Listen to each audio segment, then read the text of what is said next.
Core TV News now provide a platform for live coverage of political rallies and electioneering campaign from anywhere in Nigeria. Political news stories, political editorial reviews, political discussions, personality profile, People's Parliament from the National, State and Local Government Assembly. Contact us now on 0803-471-8550 or 0803-724-9733. 01453-3407. Our 24-hour news station.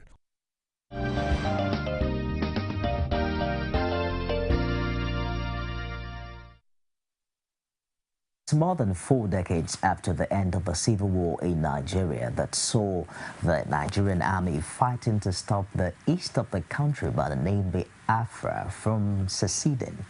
Now, the war left more than a million people dead. It's a sad mark that we still carry as a nation. Just on Thursday, there was confusion in Enugu after 2 people died, including a policeman, during a failed attempt by the Biafra Zionist Federation to allegedly announce the secession of the Republic of Biafra in the studio of the Enugu State Broadcasting Commission. Now, earlier have been with Joe ODUMAKIN. She's still with us in the studio as we discuss Nigeria, the path to unity. We're joined now by Dr. TUNJI ABAYOMI. He's a political affairs analyst. Thank you very much, Doctor, for finding time to join us. Thank you. With all the division that we experience in insurgency in faraway north, of course, we have the Niger Delta militancy. Now, just in another dimension, we still have people who are not happy being in Nigeria. Would you say that the National Conference is indeed the path to unity in Nigeria? The National Conference, we obviously come up with some ideas. It's actually not the first time that effort will be made to build some form of consensus on fundamental ideals for the evolution of a great nation. I think largely prior to independence up until now, there have been efforts to do that. The problem is really not coming up with ideas. The problem is turning those ideas to concrete developments for the nation. As you are well aware, in the last few political dispensations, Obasanjo attempted political conference, and the National Assembly also made some efforts. But the principal problem of the country is that a nation needs courageous leaders who are not going to walk on a beaten path. Abraham Lincoln said, we cannot make a difference unless we burn and thirst for distinction. If I will, it's better expressed in Yoruba, Onotosha. You cannot really see the mark of your steppings on a beaten path.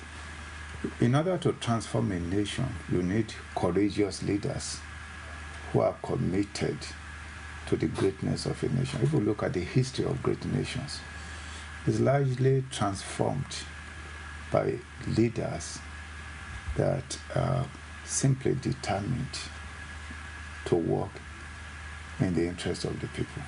So the National Conference is not really the vehicle to bring about that. You still need a vehicle on which those ideas will be transported in order to reach, the end result that will help this nation. Joe, about 2 years ago, Chinua Achebe wrote his own memoirs of the Biafran War. He calls it There Was a Country, and that elicited a lot of criticism, especially on the internet as well as on the media.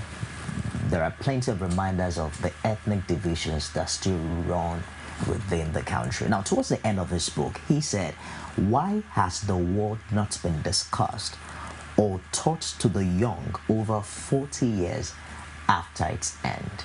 How do you react to this evolving trend? Some are of the opinion that this was how Boko Haram started. What should we do now? Well, one thing is glaring, that people keep asking for peace, but no one is talking about justice. And when in a country where we always make reference to justice, fairness, and equity, we have seen, just like you rightly observed, Boko Haram, started from teachings. After that, their leader was executed and the rest. And then we thought that we were coming to an end. But at the end, we find out that the monstrous group has now grown to the extent that emirs are either whisked away, some of them die, people are being killed daily, and then at the end of the day, we found out what happened to the Chibok girls, that's the abduction that took place. So the question of the Biafra, the genocide that took place, if you have had cause to discuss, it's not the leader of the Zionist movement anyway, Chief Rafo Azurike. I've had cause to discuss with him. I've been on different fora where he was also part of it. And what they are talking about is that the people that belong to that region, the eastern part of Nigeria, that the Biafra, the meaning of Biafra, according to them, is Biaforo, come and see.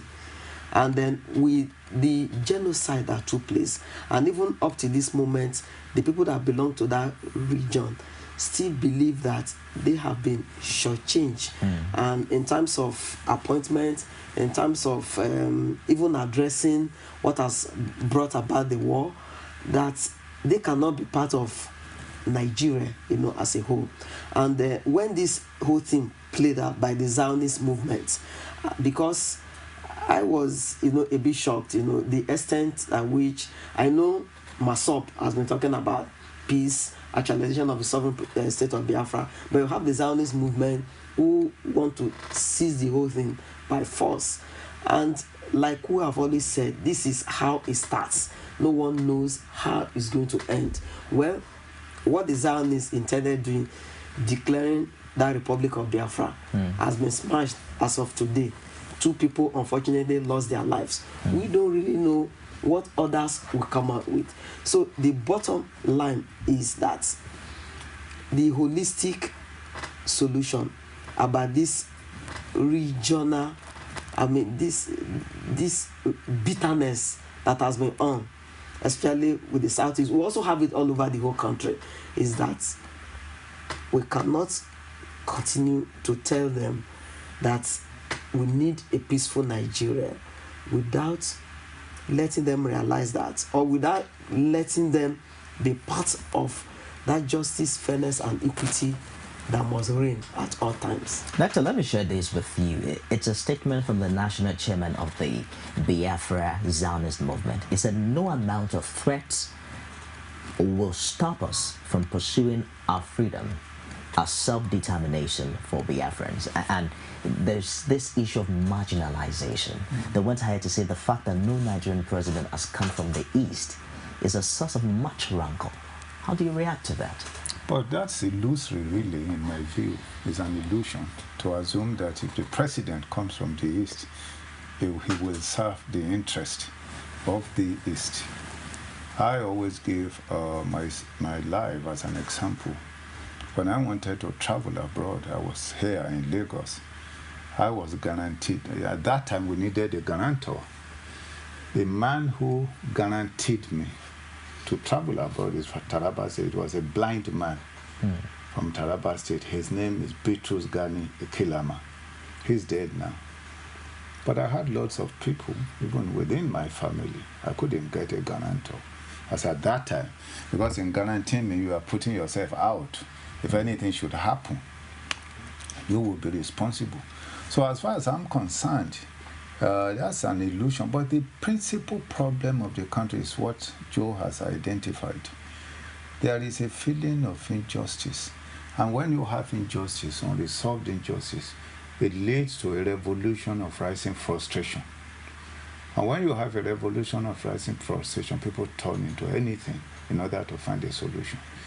Now, this nation, the truth of the matter is that has always had disintegrative tendencies, because it's like I was saying, you know, people talk of federalism and so on and so forth, but this nation is a little different. Now, in most of the federating states, you have morality is largely the same, religion is largely the same, they share the same ideas, and even languages. But if you look at Nigeria, Nigeria is separated by nature into different zones. Even nature puts the people exclusively in different areas. The Yorubas are in the southwest, the Igbos in the southeast, the Kanuris in the northeast, and so on and so forth. So now when you have a situation like that, what serious leaders should do, and that's why I was talking of courageous leaders, is to find a way to bridge the differences in order to reach some kind of amity amongst the people on how they are to be developed. In this nation, we don't even have a constitution. I mean, a constitution is an agreement on how we want to be governed. What we had before independence was a writ of summons. After independence, we had a military dictatorship foisted on us, a constitution that lied about itself. So the injustice has no means of resolution. And Wole Soyinka said, justice is the first condition of humanity. So what we see today in this nation is a reaction to a perceived injustice, and people are just, there's chaos. And I may also add something. If we look at most failing states, like East Timor, like Somalia, Croatia, Eritrea, you will find that the same tendency that led to these failed states is what we have. And that's what Professor Nwabueze said a while ago, and people were making so much noise. And as he said, I didn't say the criteria. These criteria are world criteria, and I'm only applying it to the country. The problem is that when you have leadership that cannot see beyond the tip of their nose, they cannot see into the future, you have a problem. And that is what has happened in this country. We have had leadership without reflection. And that's why we are where we are today. That brings us back to the National Conference, where you are a delegate, Joe. 44 years after Biafra, we're still talking about people who have been nursing the intention to secede. Now, one of the major issues here is regional-based resource control. We produce oil. We should take a larger chunk of these resources, unlike the way it is now. What exactly do you think the National Conference can do in this regards with the 70% pattern of election that we have now? Well, we have not yet discussed the committee report, but the committee that discussed the resource control thing still pegged it at 13%, 13 that we have had before. So there was supposed to be an increment to 50. But the committee did not agree on that. Okay. So by the time we get to plenary, when it will be discussed, it's going to be raised again. But we'll find out that those within the region that produce the resources, at least you have traveled to Ogoniland and you see oil spillage, you see people there cannot farm, they cannot fish, and then life expectancy has dropped. I was there some times ago, and I saw the poster, an obituary, with gratitude to God for a life well spent. We announced the homecoming of our brother, who was 28 years, and he died. You know, so life expectancy has dropped and everything. So the regions have the feeling that they produce the oil. They also suffer the health hazards. They also suffer from the spillage in terms of their economy. That at least in terms of derivation, they should have more should accrue to that region. But others are of the belief that, well, it's your region first, but Nigeria is the country that we should discuss as a whole. So, but one thing like that, injustice anywhere is injustice everywhere. And injustice one is injustice to all. And based on that, I really think that a lot more, like Dr. Abayomi has said, will have leaders that should have political will. When they have such political will, then they can implement what will be pro-people policy that a lot of our people can benefit from. So therefore, people from the region will not want to maintain the battle cry that more should be given to them if they are well taken care of within the Nigerian state. And that is what we should be looking at. That should be what should be our battle cry.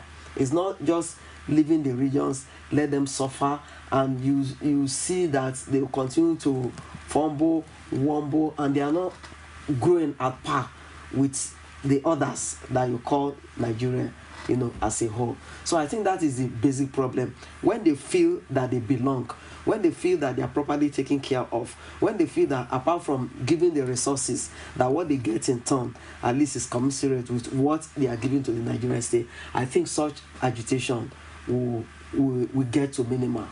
Proponents of the Biafran movement want what happened during the Civil War to be taught in school.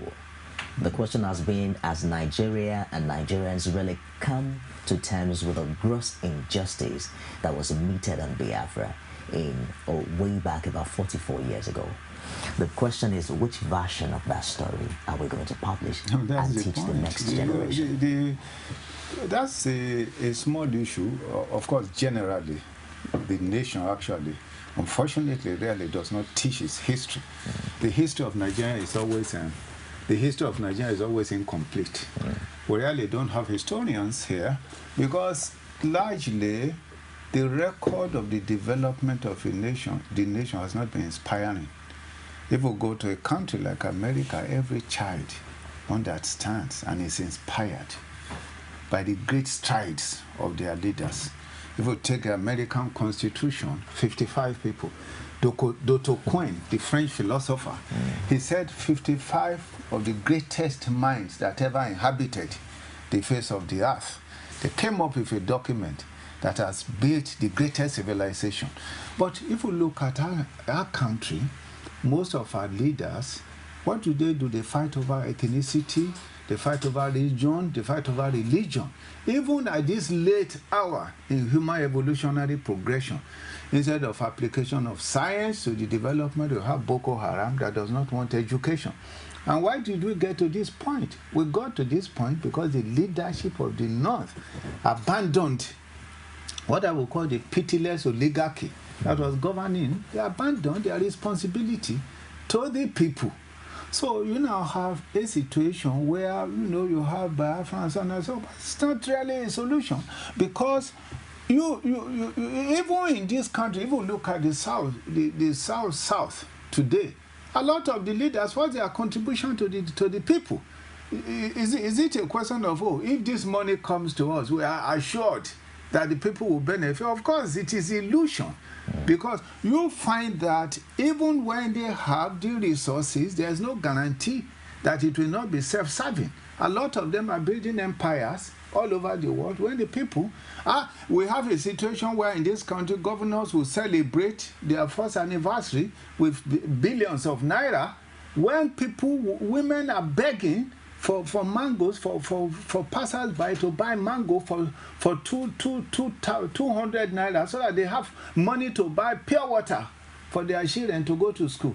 So when the children of the poor, they see the injustice, the tremor of the imbalance, people have too much bloated stomach, when people are dying of hunger, they begin to wonder, is this the same nation? Or what's this nation? So that's the source, the core.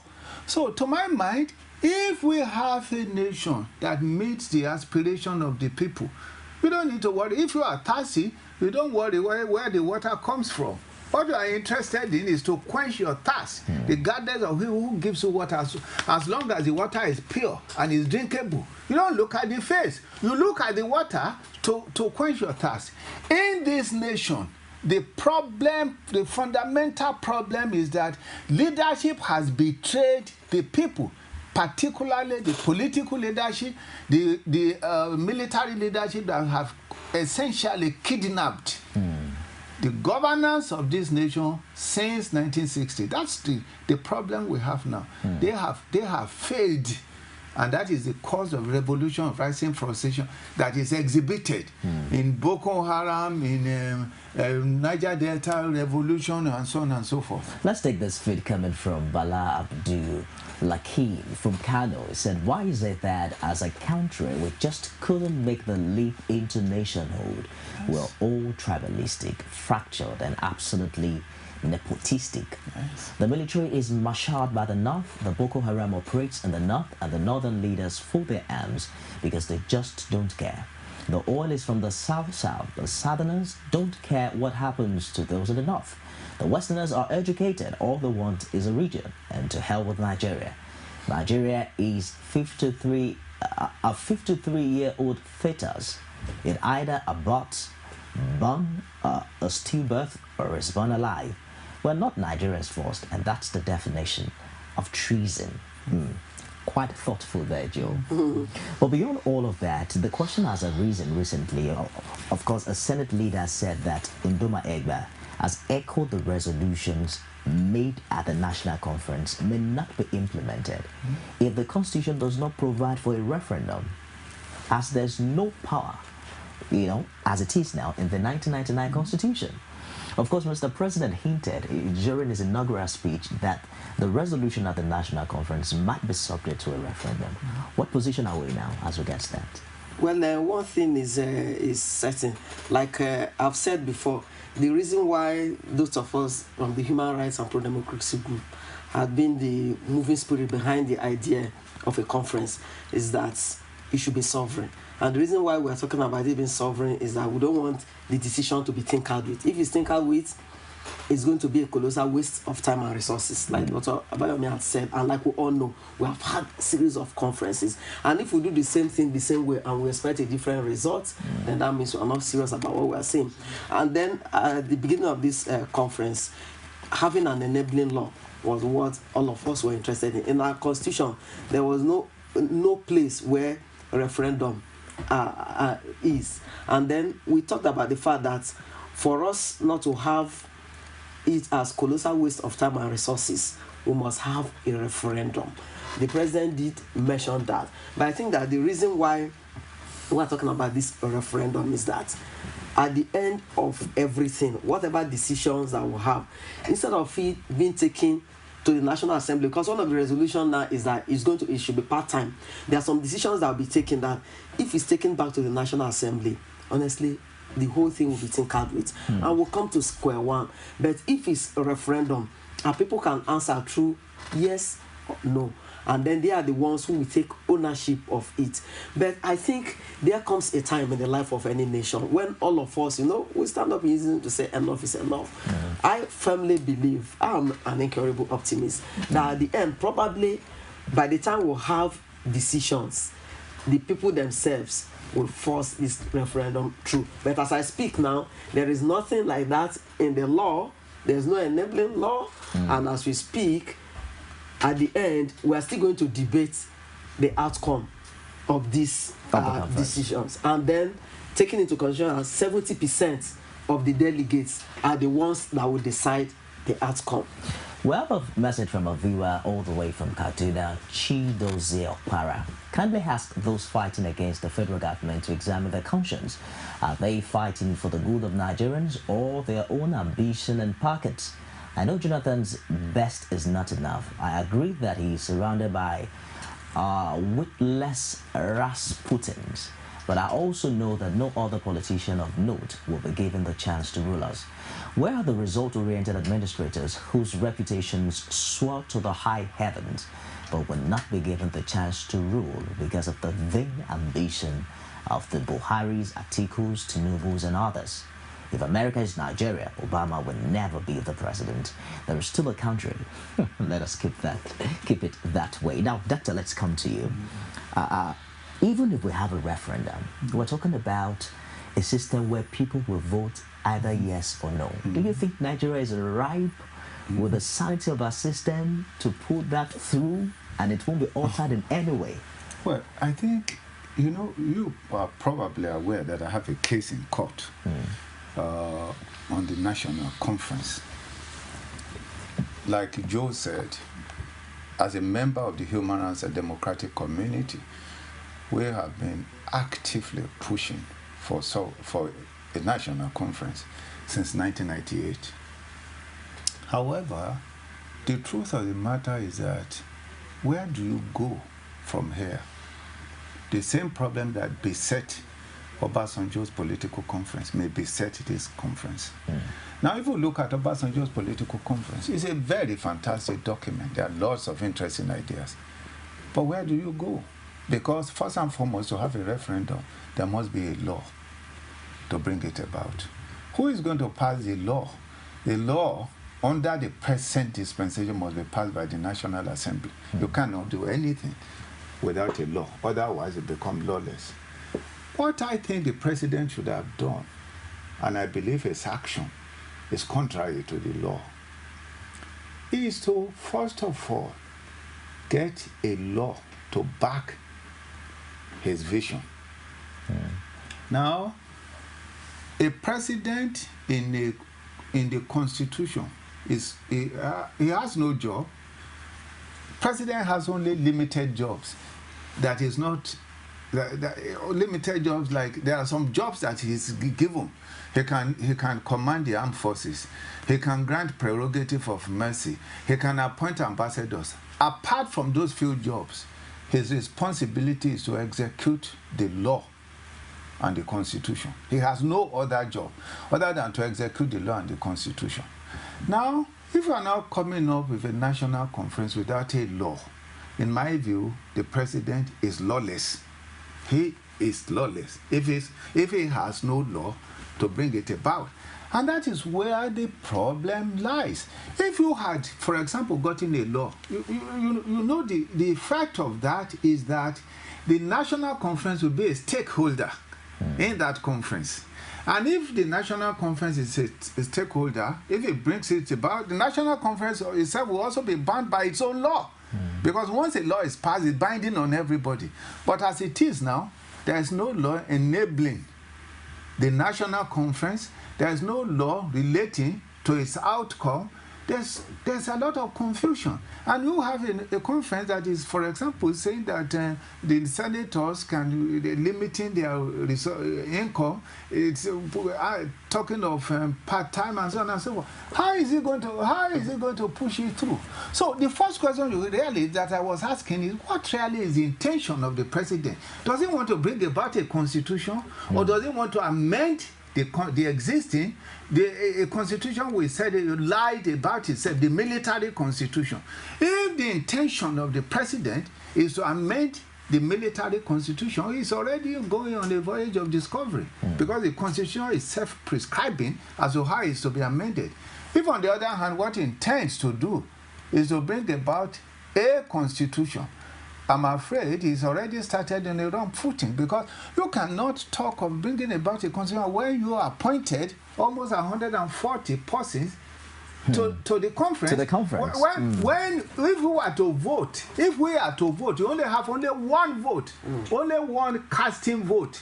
You are equal to every Nigerian citizen. And now we want to bring about a constitution you are appointing. So there is a problem, structural problem, inherent problem in the organization. And I believe it is so because the government did not take advantage of the best minds in this country to come up with the best ideas in order to achieve a vision.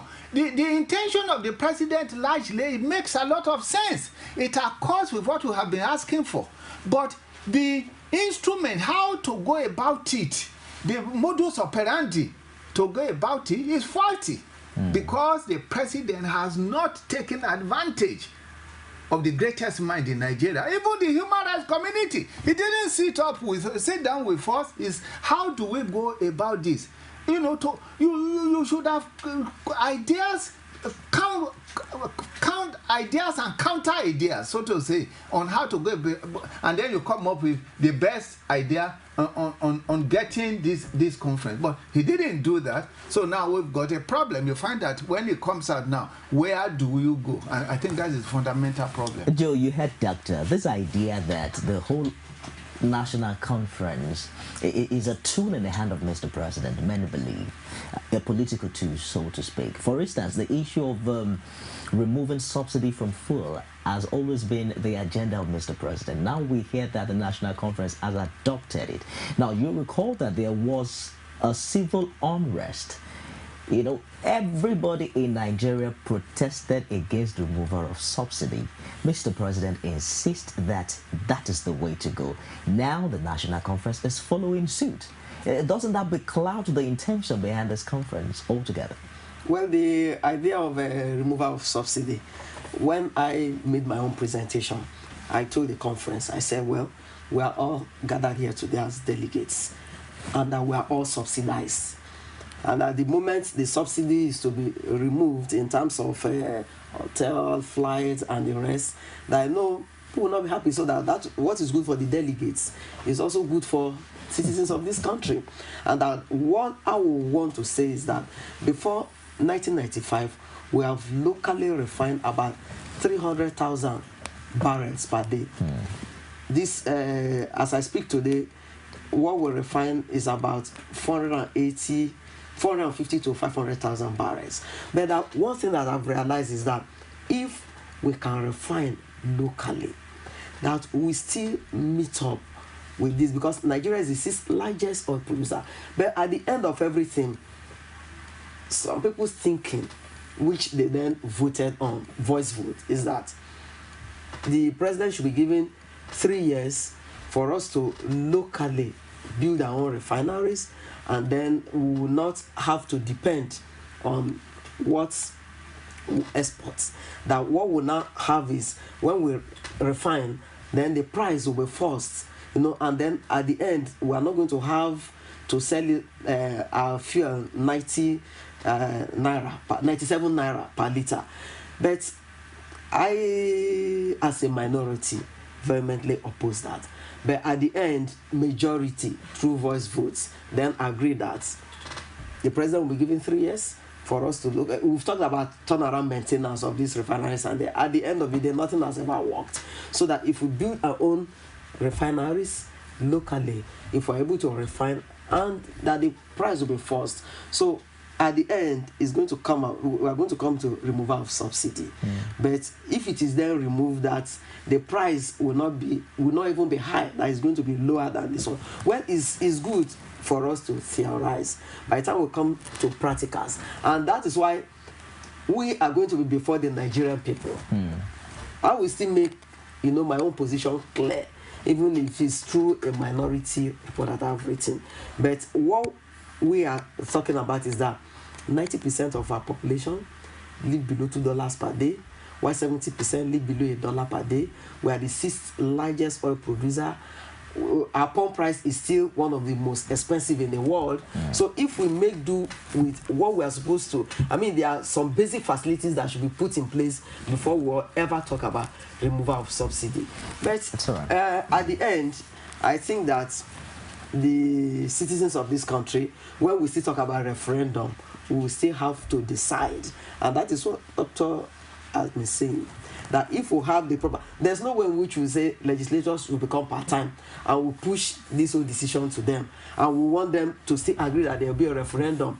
So the danger now is having to implement the decision, or keeping the decision still in the same place that all other nice, you know, conferences have been done, and then if it results to that, it will become a colossal waste of time and resources, and that is what we don't want to get to. And taxpayers' money. Doctor, we're rounding up now. I just want to have your thoughts along this line. Bearing in mind as well that next week, Thursday, is June 12, and very close to 2015, when we look forward to another election. That spirit of free, fair, and credible election. How do we get baptized in it in such a few months as we count down to the next election?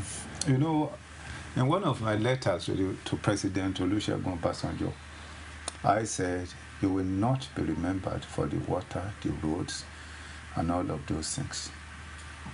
Your administration will be remembered for laying appropriate framework for future governments. How do you do it, Mr. President? Give Nigeria a free and fair election. How do you give Nigeria a free and fair election? Your party must be ready to lose. If your party is ready to lose, you have in fact won, because you will have established the foundation for a good election.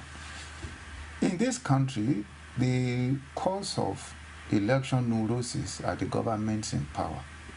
Again, it goes to the leadership, whether they are ready to stand up for what is right, even if they are willing to lose.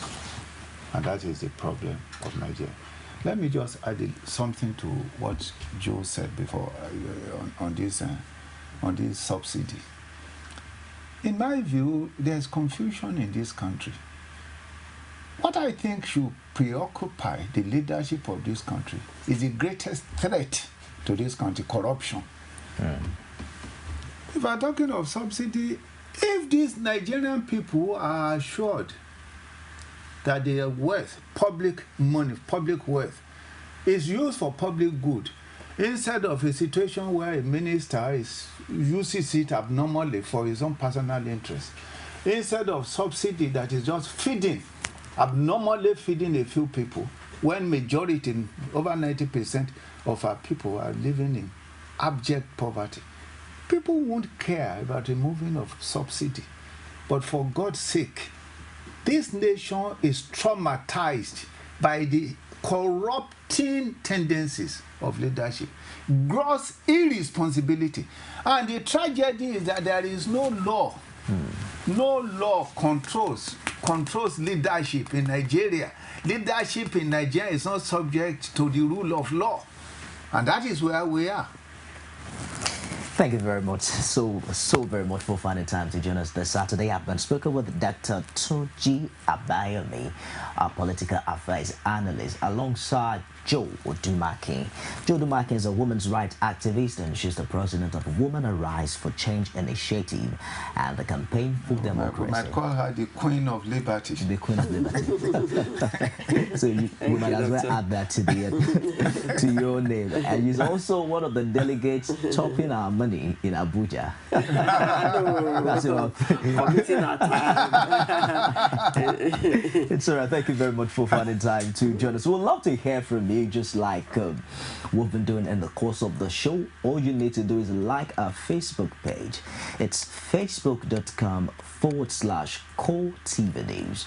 And you can also follow us on our Twitter handle at CoreTV News. Now, if you missed the show, it's trending on YouTube. All you need to do is go to youtube.com/CoreTV, leave a space news, and you get to watch all our programs and news right there on YouTube. That's our show this Saturday. Core Digest continues tomorrow. Tomorrow edition is between 12 and 2 o'clock in the afternoon. Thank you for watching. I am Nifemi Oguntoye.